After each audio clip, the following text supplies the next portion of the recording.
Vishnu ശാലിനിയുടെ latest എപ്പിസോഡിൽ ശാലിനി ദേഷ്യത്തോടെ തന്നെ വീണ്ടും ശ്യാമയോട് പറയുന്നുണ്ട്, ഇവള് എൻ്റെ മകളാണ്, ഞാൻ പ്രസവിച്ച് എൻ്റെ രക്തത്തിൽ പിറന്ന മകള്, ഞാൻ ഇവളെ ഹൃദയം പറിച്ചു തരുന്ന വേദനയോടുകൂടി തന്നെയാണ് നിന്നെ ഏൽപ്പിച്ചത്, നിനക്കൊരു സമാധാന ജീവിതം ഉണ്ടാകട്ടെ എന്ന് കരുതിയിട്ടാണ്. പക്ഷേ നീ നിൻ്റെ ജീവിതം നശിപ്പിക്കുക മാത്രമല്ല, ഇത്തിരി പോകുന്ന കൊച്ചിന് പോലും സ്വസ്ഥതയും സമാധാനവും നീ കൊടുക്കുന്നില്ലല്ലോ. അതുകൊണ്ട് ഇതെൻ്റെ മോളായതുകൊണ്ട് ഞാനിവിടെ വരികയും ചെയ്യും, ഇവളെ അടുത്ത് നിന്ന് ശുശ്രൂഷിക്കുകയും ചെയ്യും. അതിനെതിര് പറയാൻ നിനക്ക് യാതൊരു അവകാശവുമില്ല.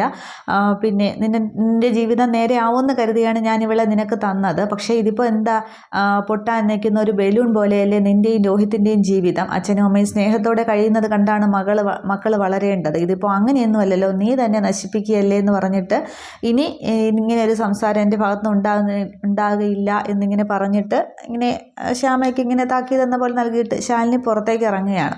ആ റൂമിൽ നിന്ന് പുറത്തേക്ക് ഇറങ്ങുമ്പോൾ ശാലിനിക്ക് ഒരു ഫോൺ കോൾ വരുന്നുണ്ട്. ശാലിനി ആ പറയുമെന്നും പറഞ്ഞിങ്ങനെ ഫോണിലങ്ങ് സംസാരിക്കുകയാണ്. വേറൊന്നും ശാലിനി ശ്രദ്ധിക്കുന്നില്ല. ഈ സമയത്താണ് തിരിച്ച് ശിവനെ ആണെങ്കിൽ വീണ്ടും ആ റൂമിൽ നിന്ന് ICU റൂമിൽ നിന്നും വീണ്ടും ഇപ്പുറത്തേക്ക് ഇങ്ങനെ സ്ട്രെച്ചറിൽ ഇങ്ങനെ കൊണ്ടുപോകുന്നുണ്ട്. ചന്ദ്രയും ഉണ്ട്. പക്ഷേ ശാലിനിയും ശിവനും തമ്മിൽ പരസ്പരം കാണുന്നില്ല. ശാലിനി അങ്ങ് ഫോണിലായതുകൊണ്ട് ഇങ്ങോട്ട് നോക്കുന്നുമില്ല. ശിവനാണെങ്കിൽ ഇങ്ങനെ വെറുതെ എന്ന പോലെ കിടക്കുകയാണ്, കാണുന്നുമില്ല. ഇതേ സമയം അവിടെ സത്യഭാമയുടെ വീട്ടിൽ ഭാമയാണെങ്കിൽ പൊന്നിയാണെങ്കിൽ അവിടെ ഹാളൊക്കെ ഇങ്ങനെ തൂക്കുകയൊക്കെ ചെയ്യുന്നുണ്ട്. അന്നേരം ഭാമ മുറിയിൽ നിന്ന് ഇറങ്ങി വരികയാണ്. അന്നേരം സത്യാമ്മ ഇറങ്ങി നടക്കേണ്ടെന്നല്ലേ ഡോക്ടർ പറഞ്ഞിട്ടുള്ളതെന്ന് പറഞ്ഞ് പൊന്നി ഓടി വരുന്നുണ്ട്. അന്നേരം എത്ര നേരം എന്ന് വെച്ചാൽ റൂമിൽ അടച്ചിരിക്കുക, അവിടെ ഇരുന്നാലും ഞാൻ അവിടെ ഇരുന്ന് ചത്തു പോകത്തേ ഉള്ളൂ, ഇവിടെ ആകുമ്പോൾ അല്പം കാറ്റും വെളിച്ചമൊക്കെ കൊള്ളാം, ഞാൻ ഇവിടെ ഇരുന്നോളാം, പൊന്നി ജോലിയൊക്കെ ചെയ്തോ എന്ന് പറയുന്നുണ്ട്. അന്നേരം പൊന്നി അവിടെ ജോലിയൊക്കെ ചെയ്യാനായിട്ട് തുടങ്ങുമ്പോൾ മുറ്റത്തൊരു കാറ് വന്ന് നിൽക്കുന്ന ശബ്ദം കേൾക്കുന്നുണ്ട്. അന്നേരം ആരാന്ന് പോയി നോക്ക് പൊന്നി എന്ന് പറയുന്നുണ്ട്. അന്നേരം പൊന്നി പോയി നോക്കുമ്പോൾ അതിൽ നിന്നൊരു സ്ത്രീയും പുരുഷനും ഇറങ്ങുന്നുണ്ട്. പക്ഷെ പൊന്നിക്ക് പരിചയമില്ലാത്തവരാണ് സത്യാമ്മയെന്ന് പറയുമ്പോൾ ഇവർ രണ്ടുപേരും കൂടി അകത്തേക്ക് കയറുന്നുണ്ട്. വാതിൽക്കൽ അവർ വന്ന് നിന്നിട്ട് ആ സ്ത്രീ പറയുന്നുണ്ട്, സത്യാമ്മയുടെ വീട്ടിലേക്ക് എനിക്ക് എപ്പോൾ വേണമെങ്കിലും കയറി വരാം, അനുവാദമൊന്നും വേണ്ട എന്ന് പറയുമ്പോഴാണ് ഭാമയ്ക്ക് പെട്ടെന്ന് പിടികിട്ടുന്നത്. ആ രാധാമണിയോ എന്നും പറഞ്ഞിട്ട് ഭാമ അങ്ങോട്ട് എഴുന്നേൽക്കുന്നുണ്ട്. രണ്ടുപേരും കൂടി രാധാമണിയും മനോജ് എന്ന് പറഞ്ഞ ആ രണ്ടുപേരാണ് വരുന്നത്.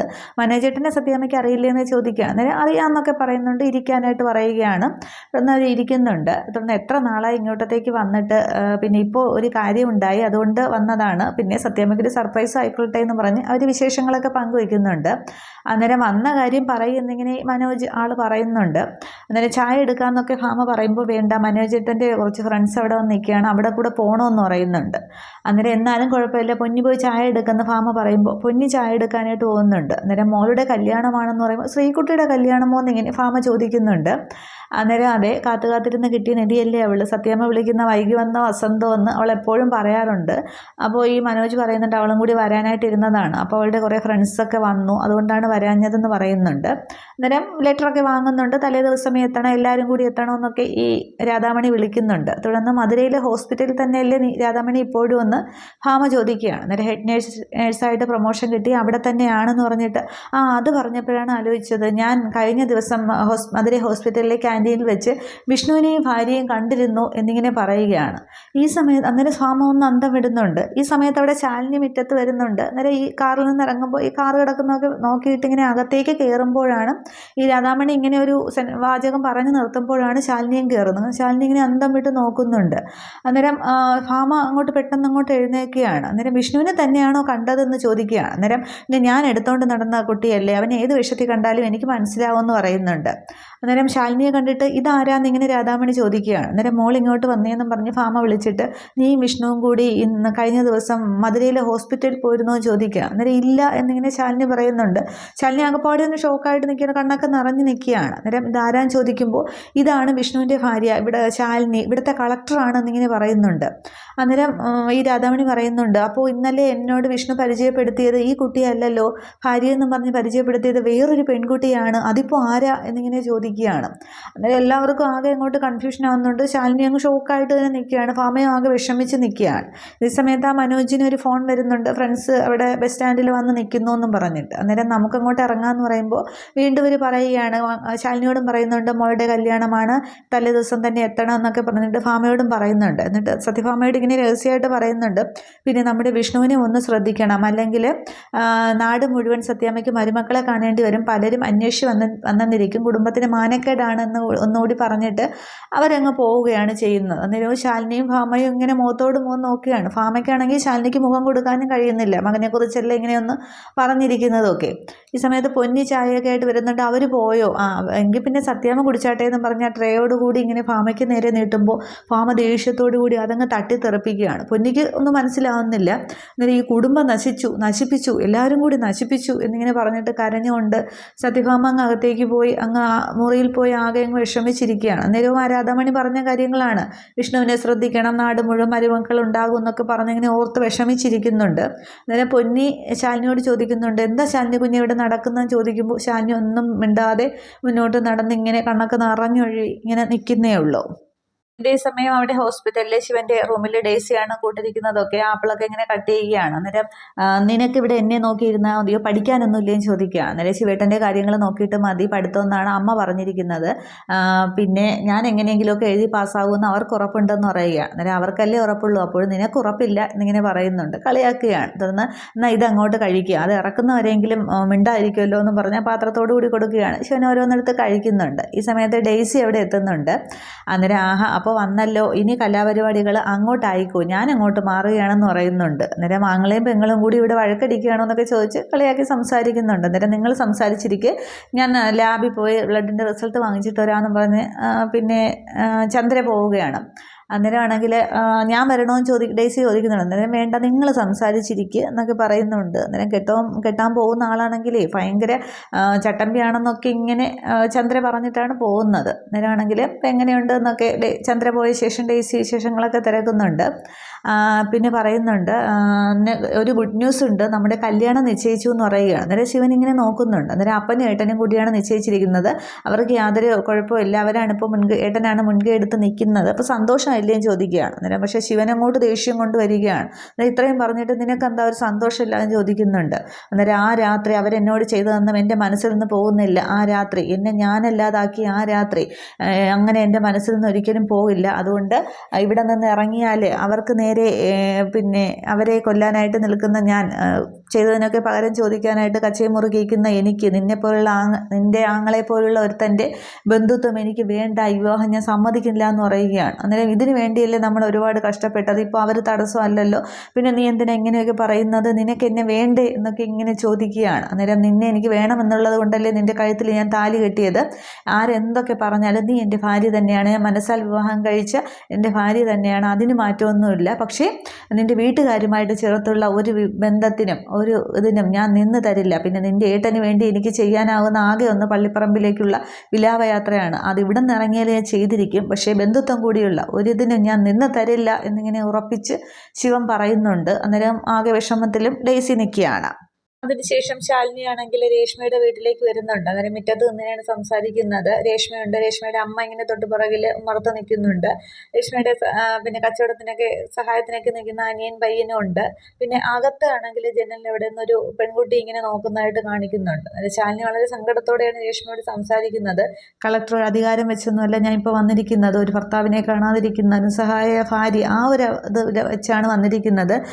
ഞാൻ ചോദിക്കുന്നതിന് സത്യസന്ധമായിട്ട് ഉത്തരം പറയണം. രേഷ്മയാണെങ്കിൽ വിഷ്ണുവേട്ടൻ്റെ കൂടെ മധുരയിലെ ഹോസ്പിറ്റലിൽ പോയിരുന്നോ എന്ന് ചോദിക്കുകയാണ്. അന്നേരം ഇല്ല, ഞാൻ പോയിട്ടില്ല, ഞാൻ എന്തിനു പോകണം, വിഷ്ണുവിനെ ഞാൻ കണ്ടിട്ടുമില്ല, വിഷ്ണുവിനെ കുറിച്ച് അറിയത്തുമില്ല എന്നൊക്കെ പറയുകയാണ്. അന്നേരം രേഷ്മ എന്നെ സഹായിക്കാൻ പറ്റുമെങ്കിൽ ഒന്ന് സഹായിക്കുക. രേഷ്മയാണെങ്കിൽ വീട്ടിൽ എന്നെ ഓർത്ത് വേണ്ട, വീട്ടിൽ വിഷ്ണുവേട്ടനെ കാണാതെ വിഷ്ണുവേട്ടൻ്റെ അച്ഛനും അമ്മയും മക്കളും ഒക്കെ ഉണ്ട്. അമ്മയാണെങ്കിൽ ഒരു തുള്ളി വെള്ളം പോലും കുടിക്കാതിരിക്കുകയാണ്. അച്ഛനാണെങ്കിൽ അച്ഛൻ്റെ അവസ്ഥ അതുപോലെയൊക്കെ തന്നെയാണ്. രാവിലെ എഴുന്നേറ്റ് വിഷ്ണുവിനെ വിളിക്കുക എന്നും പറഞ്ഞ് ഇങ്ങോട്ട് ബഹളം തുടങ്ങും. അവരോടൊക്കെ ഉത്തരങ്ങൾ പറഞ്ഞ് ഞാൻ മടുത്തു, എന്നെ സഹായിക്കാൻ പറ്റില്ല, സഹായിക്കുക എന്നൊക്കെ ഇങ്ങനെ അപേക്ഷയുടെ സ്വരത്തിൽ സംസാരിക്കുന്നുണ്ട് ശാലിനിയാണെങ്കിൽ. ഈ സഹായത്തിന് നിൽക്കുന്ന അനിയൻ പയ്യനും അമ്മയും അകത്ത് നിന്ന് നോക്കുന്ന പെൺകുട്ടിയും ഒക്കെ ഇങ്ങനെ സങ്കടത്തോടെ നോക്കുകയാണ്. അന്നേരം രേഷ്മ പറയുന്നുണ്ട്, ഇല്ല, വിഷ്ണുവിനെ കുറിച്ചൊന്നും എനിക്കറിയില്ല, എനിക്ക് എന്ന് പറയുകയാണ്. അന്നേരം പ്ലീസ് രേഷ്മ എന്നൊക്കെ പറയുന്നുണ്ട്. എന്നെ നോക്കണ്ട, വിഷ്ണുവേട്ടൻ്റെ അച്ഛനും അമ്മയും വീട്ടിലുണ്ട്, ഒന്ന് വന്ന് കണ്ട് നോക്ക്, അവരെ കണ്ടിട്ട് രേഷ്മ എന്നെ സഹായിക്കാൻ പറ്റുമെങ്കിൽ സഹായിക്കുമെന്ന് പറയുക. അന്നേരം അവരെയൊക്കെ വന്ന് കണ്ടിട്ട് ഞാൻ എന്ത് ചെയ്യാൻ ചെയ്യാനാണ്? വിഷ്ണു എൻ്റെ മുന്നിൽ ഒരു ചോദ്യമായിട്ട് തന്നെ നിൽക്കുകയാണ്. എന്തെങ്കിലും വിവരം കിട്ടിയാൽ അറിയിക്കാം എന്നല്ലാതെ എനിക്ക് വേറൊന്നും ചെയ്യാൻ പറ്റില്ല എന്ന് പറഞ്ഞ് രേഷ്മ ഞാൻ കയറിപ്പോകാൻ തുടങ്ങുകയാണ്. അന്നേരം ശാലിനി വിളിക്കുന്നുണ്ട്, രേഷ്മ നിൽക്ക്. ഒരാളുടെ ദുഃഖത്തിൽ പോലും പങ്കുകൊള്ളാൻ തയ്യാറല്ലാത്ത രേഷ്മയോട് ഞാൻ എന്താണ് പറയുക? പിന്നെ രേഷ്മയ്ക്ക് വിഷ്ണുവേട്ടനോടുള്ള ബന്ധം എന്താണ്? അതൊന്നും ഞാൻ അന്വേഷിക്കുന്നില്ല. വിഷ്ണുവേട്ടനെ ഒന്ന് കാണുകയാണെങ്കിൽ എന്നെക്കുറിച്ചൊന്നും പറയണ്ട. വിഷ്ണുവേട്ടൻ്റെ അച്ഛനെയും അമ്മയെയും പിന്നെ കൊച്ചുങ്ങളെയും ആരെ ഏൽപ്പിച്ചിട്ടാണ് പോയതെന്നൊന്ന് ചോദിക്കണം. വിഷ്ണുവേട്ടൻ്റെ കുടുംബം വിഷ്ണുവേട്ടനെ കാണാതെ ആത്മഹത്യയുടെ വക്കിൽ നിൽക്കുകയാണ്. വിഷ്ണുവേട്ടൻ്റെ അമ്മയാണെങ്കിൽ വിഷ്ണുവേട്ടനെ അത്രത്തോളം സ്നേഹിക്കുന്നുണ്ട്. വിഷ്ണുവേട്ടൻ ഇല്ലാതെ ഇനി ഇത് കൂടുതൽ കാലമൊന്നും അവർക്ക് മുന്നോട്ട് പോകാനായിട്ട് സാധിക്കില്ല. അവരെല്ലാവരും കൂട്ടത്തോടെ ആത്മഹത്യ ചെയ്യത്തേ ഉള്ളൂ. അതെങ്കിലും ഓർത്ത് ഒന്ന് സഹായിക്കാൻ പറ്റുമെങ്കിൽ സഹായിക്ക് എന്നിങ്ങനെ പറയുകയാണ്. തുടർന്ന് രേഷ്മ ഇങ്ങനെ ശാലിനിയോട് തിരിച്ച് ഓരോന്ന് പറയുന്നുണ്ടെങ്കിലും ശാലിനിയുടെ മുഖത്ത് നോക്കാതെയാണ് രേഷ്മ സംസാരിക്കുന്നത്. രേഷ്മ പറയുന്നത് കള്ളങ്ങൾ തന്നെയാണെന്നുള്ളത് അവിടെ വ്യക്തമായിട്ട് അറിയാനായിട്ട് സാധിക്കും. രേഷ്മ മുഖം കൊടുക്കുന്നില്ല, ആകെ ഒരു വിഷമം. അതിനുശേഷം ശാലിനി കുറേയേറെ പറഞ്ഞിട്ട് ശാലിനി തിരിച്ചങ്ങ് പോകുന്നുണ്ട്, കാർ കയറി പോകുന്നുണ്ട്. അതിനുശേഷം ഈ സഹായത്തിന് നിൽക്കുന്ന അനിയൻ പയ്യൻ ചേച്ചി അവർ എന്നിങ്ങനെ പറയുമ്പോൾ രേഷ്മ ഒന്നും മിണ്ടാതെ അമ്മയെ നോക്കിയിട്ട് അങ്ങ് അകത്തേക്ക് കയറുകയാണ്. അകത്തേക്ക് കയറുമ്പോൾ അകത്തേക്കുന്ന ആ പെൺകുട്ടിയും രേഷ്മ ഇങ്ങനെ നോക്കുന്നുണ്ട്. എന്നിട്ട് റൂമിലേക്ക് ചെന്നിട്ട് രേഷ്മ ഇങ്ങനെ സങ്കടപ്പെട്ട് നിൽക്കുകയാണ്, ആലോചിച്ച് നിൽക്കുന്നുണ്ട്. ശാലിനി പറഞ്ഞ കാര്യങ്ങൾ, അച്ഛനും അമ്മയും ഒക്കെ ആകെ വിഷമത്തിലാണ്, ആത്മഹത്യയുടെ വക്കിലാണ്, കുട്ടികളെയൊക്കെ ആരെ ഏൽപ്പിച്ചിട്ട് പോയത്, അവരുടെ അവസ്ഥ ഒന്ന് കാണണം എന്നിട്ട് സഹായിച്ചാൽ മതി എന്നൊക്കെ പറഞ്ഞത് രേഷ്മ ഇങ്ങനെ വീണ്ടും വീണ്ടും ആലോചിച്ച് നിൽക്കുന്നുണ്ട്.